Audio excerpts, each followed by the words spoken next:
दोस्तों नमस्कार, मेरे YouTube चैनल पर आप सभी का हार्दिक स्वागत है। क्या आपने कभी सोचा है कि जगत जननी माता पार्वती के पुत्र भगवान गणेश और भगवान कार्तिकेय तो थे, लेकिन माता पार्वती कभी गर्भवती क्यों नहीं हुई? आखिर ऐसा कौन सा रहस्य था जो सामान्य मानव जीवन से बिल्कुल अलग था? क्या इसके पीछे कोई दिव्य शक्ति थी या फिर कोई ऐसा रहस्य जिसे बहुत कम लोग जानते हैं? आज की इस अद्भुत कथा में हम जानेंगे कि कैसे माता पार्वती ने बिना गर्भ धारण किए भगवान गणेश को जन्म दिया और क्यों भगवान कार्तिकेय का अवतार भी एक अनोखी दिव्य प्रक्रिया से हुआ। इस रहस्य को जानकर आप भी हैरान रह जाएंगे, तो वीडियो को अंत तक जरूर देखें, क्योंकि आज हम पौराणिक कथाओं के एक ऐसे रहस्य से पर्दा उठाने वाले हैं जिसे जानना हर सनातनी के लिए बेहद रोचक है।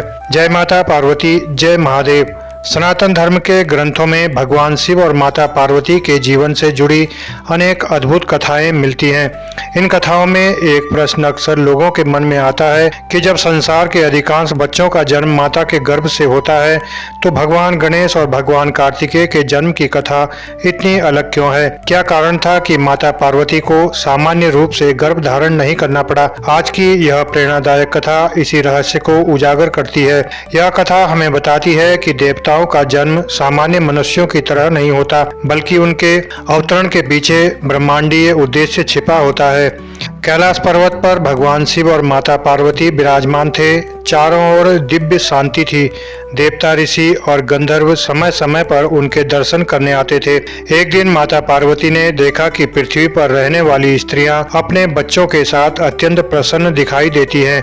उनके हृदय में भी मातृत्व का भाव जाग उठा। उन्होंने भगवान शिव से कहा, स्वामी, संसार की प्रत्येक स्त्री के जीवन में मातृत्व का सुख अत्यंत महत्वपूर्ण माना जाता है। क्या मुझे भी कभी यह सौभाग्य प्राप्त होगा? भगवान शिव मुस्कुराए और बोले, देवी, तुम स्वयं समस्त जगत की माता हो। संपूर्ण सृष्टि तुम्हारी संतान के समान है। लेकिन माता पार्वती ने विनम्रता से कहा, यह सत्य है प्रभु, फिर भी एक माँ के हृदय की अनुभूति अलग होती है। भगवान शिव ने उनकी भावना को समझा और मौन हो गए। उसी समय एक दूसरी घटना घट रही थी। तारकासुर नाम का एक अत्याचारी असुर तीनों लोकों में आतंक फैला रहा था। उसने कठोर तपस्या करके ब्रह्मा जी से वरदान प्राप्त कर लिया था कि उसका वध केवल भगवान शिव के पुत्र द्वारा ही होगा। देवता भयभीत थे, क्योंकि उस समय भगवान शिव गहन तपस्या में लीन रहते थे और उनका कोई पुत्र नहीं था। सभी देवता ब्रह्मा जी के पास पहुंचे। ब्रह्मा जी ने कहा, समाधान केवल शिव और पार्वती के मिलन में है। उनके पुत्र के रूप में ऐसी दिव्य शक्ति प्रकट होगी जो तारकासुर का अंत करेगी। समय आने पर भगवान शिव की दिव्य ऊर्जा प्रकट हुई, लेकिन वह ऊर्जा इतनी प्रचंड थी कि कोई भी सामान्य गर्भ उसे धारण नहीं कर सकता था। अग्निदेव को वह तेज संभालने का कार्य दिया गया। अग्निदेव भी उस शक्ति को अधिक समय तक धारण नहीं कर पाए। तब वह दिव्य तेज गंगा माता को सौंप दिया गया।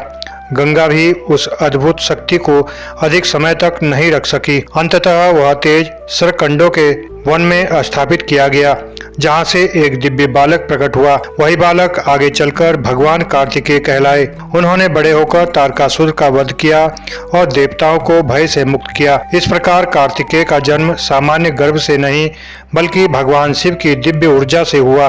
कार्तिकेय के जन्म के बाद भी माता पार्वती के मन में एक इच्छा शेष थी।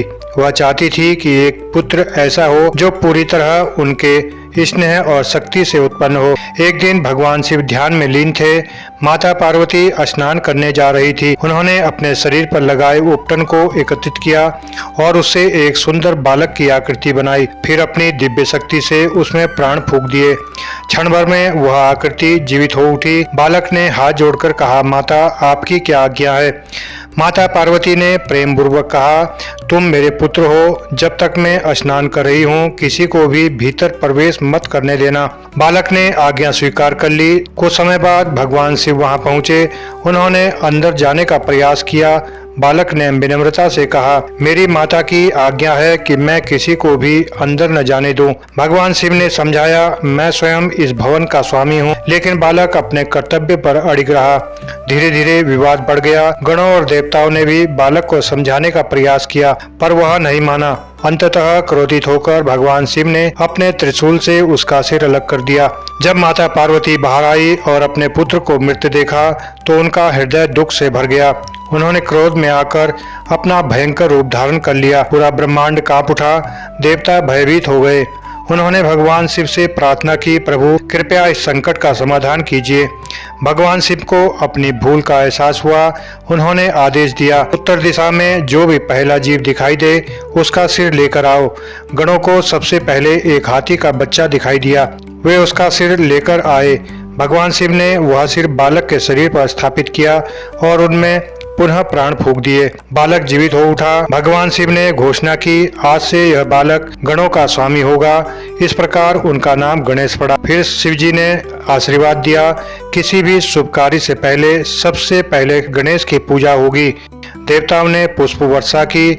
माता पार्वती का हृदय आनंद से भर गया। माता पार्वती गर्भवती क्यों नहीं हुई? अब प्रश्न आता है कि माता पार्वती ने सामान्य रूप से गर्भ धारण क्यों नहीं किया? पौराणिक मान्यताओं के अनुसार इसका मुख्य कारण उनकी दिव्य प्रकृति थी। माता पार्वती कोई साधारण स्त्री नहीं थी, वे स्वयं आदि शक्ति थी। उनकी शक्ति इतनी विशाल थी कि उन्हें सृष्टि के सामान्य नियमों का पालन करने की आवश्यकता नहीं थी। भगवान कार्तिकेय शिव की दिव्य ऊर्जा से प्रकट हुए और भगवान गणेश माता पार्वती की शक्ति से उत्पन्न हुए। इसलिए इन दोनों देवताओं के जन्म की प्रक्रिया सामान्य मानव जन्म से भिन्न थी। इस कथा से मिलने वाली सीख, यह कथा केवल एक पौराणिक घटना नहीं है बल्कि गहरा आध्यात्मिक संदेश भी देती है। कर्तव्य का पालन हर परिस्थिति में करना चाहिए। माता पिता का प्रेम संसार की सबसे बड़ी शक्ति है। ईश्वर की योजनाएं सामान्य बुद्धि से परे होती हैं। शक्ति और शिव का मिलन ही सृष्टि का आधार है।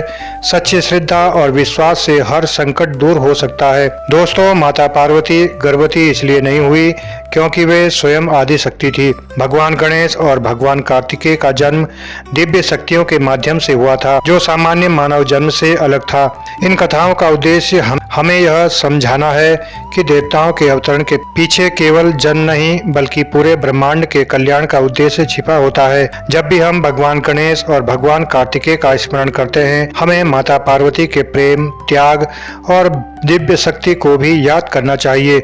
जहाँ माता पार्वती की कृपा होती है, वहाँ सुख शांति और समृद्धि स्वयं चली आती है। दोस्तों, आशा करता हूँ आपको यह कथा पसंद आई होगी। कथा पसंद आई हो तो वीडियो को लाइक करें, शेयर करें और मेरे इस चैनल को सब्सक्राइब जरूर करें। धन्यवाद। जय माता पार्वती।